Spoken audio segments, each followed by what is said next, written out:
Nongpok Yoirelba mingthon pikhraba kongpal khaidem leikhidabagi W.Nilkamal atopa ming bochagi raksuba mapok kumon ngasi Industrious Student Association Club na sinduna kongpal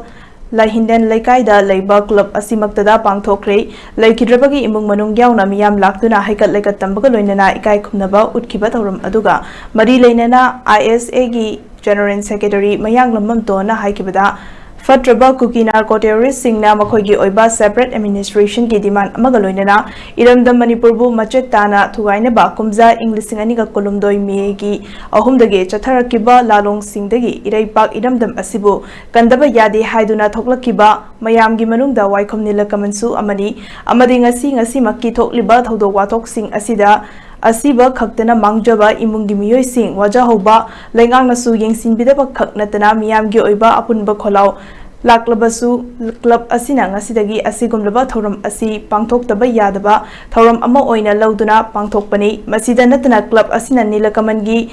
Mapok Apokpigi Apamba Oiba Kaknatana Club Asinasu Kanaduna Lakpa leikhidabagi athoba asigi mitam ama athubada sagatnabasu honaragani haiba wafamsing phongdokhe